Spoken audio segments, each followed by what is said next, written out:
nesse breve momento, senhores vereadores, e aqueles que chegaram depois do expediente, meu cumprimento. Essa moção que nós acabamos de votar, e eu agradeço a apreciação dos nobres colegas, ela vem fazer uma pequena homenagem de agradecimento àqueles que tanto nos ajudaram naquela importante obra. Todos aqui conhecem muito bem a região do Jacira, e essa obra é a estrada Abias da Silva, que agora já está toda pavimentada, falta apenas o acabamento, né? Fazer a distribuição de faixas e rever a questão de alguns buracos no trecho do Analândia, e a parte de baixo do Rodoanel, que tão logo termina aquela ponte, acredito que vai estar já toda liberada para a inauguração.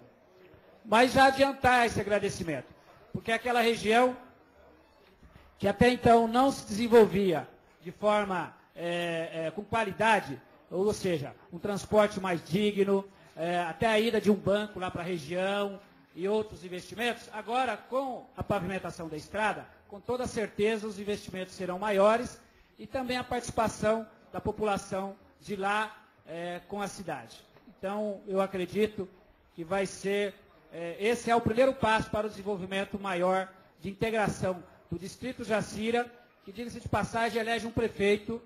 Todas as eleições dessa cidade foram decididas lá, porque é o maior colégio eleitoral.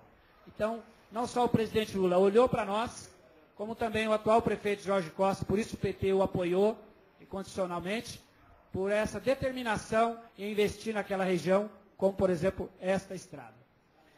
Bem, o outro caso que comentamos há pouco, senhores vereadores, que é um requerimento aprovado, ele refere-se à documentação que, no caso, eu estou pedindo para averiguar como foi o processo de compra do prédio da Câmara. Esse vereador chegou aqui o ano passado, o prédio já estava comprado. E por ser do PT, por ter uma militância tradicionalmente esquerda, normalmente nós somos cobrados um pouco mais do que demais setores. E a cobrança que vem vindo neste mandato, senhor presidente, é em relação aos critérios adotados para a compra do prédio. E que o prédio, ficamos sabendo, que foi em torno de 2.800. Mas qual a maior preocupação que eu gostaria de checar com esses documentos e aqueles que nos solicitam respostas? Em relação à reforma, à condição do prédio. E eu estive lá presente, percebi que tinha lá algumas rachaduras, foi feita algumas colunas de aço lá para dar sustentação. Então, eu me preocupo. Me preocupo porque se eu sou cobrado em relação à fiscalização do erário público, nós precisamos estar embasados documentalmente. E aí eu aproveito para questionar o próprio vereador Clóvis Pinto, que aqui é o presidente do CREA. Qual é o processo em relação à cardeleta do CREA? Se lá também nós temos, como é o acompanhamento disso. Outro dia o Erlon veio aqui cobrar posicionamento em relação à placa, e hoje tem lá uma placa, mas qual é a obra em si? Então, são questionamentos que, não para desconfiar das relações que foram feitas, mas para que todos nós ficamos cientes de como foi, de como está sendo, para uma eventual explicação. Porque é muito ruim quando você é abordado e você não tem nada em mãos para discutir, né? Agora, o que me preocupa um pouquinho mais, aí eu trago aqui à tona para a gente fazer o debate, é porque as reformas estão sendo feitas só para 12 gabinetes. Eu, particularmente, sou defensor de, no próximo mandato, ter 17 cadeiras. E se aí for realmente definido na nossa nova lei orgânica que vai ser 17, nós vamos ter que ter um gasto de novo com esse prédio. Ora, se nós gastamos 2.800, nós vamos gastar perto de 1.300 agora para deixar o prédio, porque a licitação foi 1.100.000 quase, né? Poderá ter mais alguma coisa. Então, seja isso, por exemplo. Aí, só para 12 gabinetes, e se nós aprovarmos 17? Porque os partidos pequenos estão, como o próprio PT, que só tem uma cadeira aqui, gostaria que fosse um número maior na próxima legislatura. Aí nós teremos outro gasto. Então, essa é uma preocupação, e como eu não participei da discussão de se seria 12, seria 17 na reforma, isso me preocupa, e eu gostaria de fazer esse debate de forma bem tranquila, bem transparente, Por quê? Porque nós vamos fazer um debate político para ser 17 ou que seja 15, mas eu acredito que não vai ficar nos 12. E aí nós teremos um outro gasto, e eu sinto que vai ter, politicamente, isso não é bom quando você acaba fazendo uma discussão e onde tantas necessidades lá fora, e nós gastamos aqui um valor consideravelmente alto, não é? 2.800 com mais 1 milhão, 3.800 mais algumas coisas, ele pode chegar rapidinho aí, né, a 4, 5 milhões. Então essa é a preocupação, por isso eu fiz o requerimento. Não, volto a dizer, não é questionando o ato da mesa, porque quem decide isso é a mesa, né? Gostaria que fosse os 12, porque aí eu teria também que assumir junto o ônus e o bônus, né? E o bônus. Então, esse é o requerimento que justificando. O outro encaminhamento que nós fizemos, em relação à energia, no Jardim das Oliveiras, mais propriamente lá no final da rua, no final da Rua das Peruas, quando sai lá no Morro da Mandioca, lá atrás.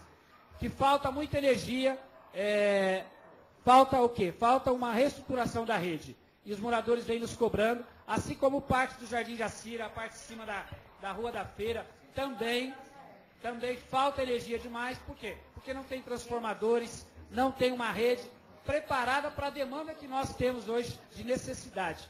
Aí fica o questionamento. A Eletropaulo hoje é uma terceirizada. Ela cobra pelo serviço e nós pagamos na conta. Então, se tem esse amparo, que isso é importante, por que deixar que isso continue? Não é? Porque a Eletropaulo e a própria Sabesp, no caso que foi citado anteriormente, não dar-nos uma atenção maior, né? Não fazer revisões de verdade, porque tem lá, por exemplo, na região do Jacira, marceneiro.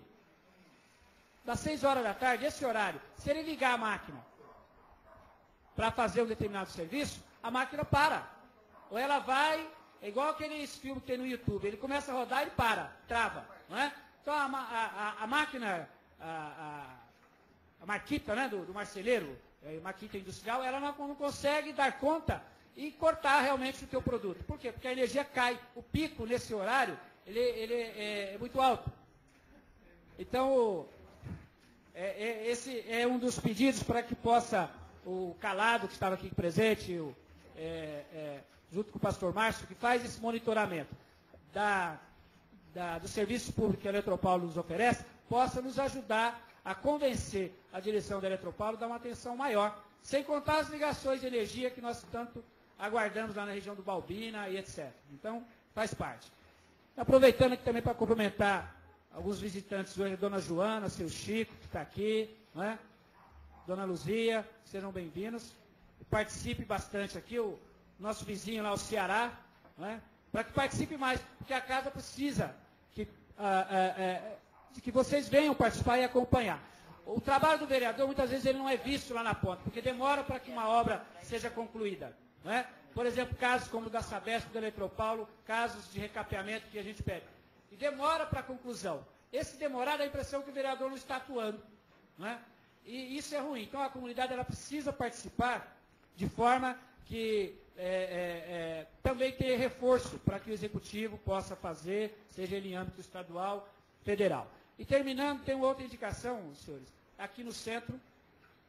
Essa indicação, ela fala aqui de uma pintura de faixas aqui e no ponto de ônibus, aqui ao descer na rua 13 de Maio.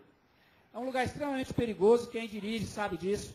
Nós, quando fazemos a curva ali, agora há pouco estava chegando, cheguei um pouco atrasado. Um caminhão enorme, um monte de pessoas, o caminhão tentando fazer a rotatória, um monte de pessoas querendo atravessar e o risco grande ali. Né?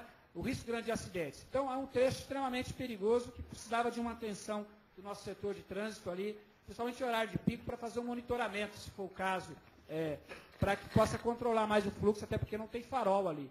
E isso preocupa, é o pedido de uma moradora aqui da região central, que já pela terceira vez ela veio pedir, e eu reafirmei essa indicação para que o João Pereira possa nos dar uma devida atenção. Muito obrigado.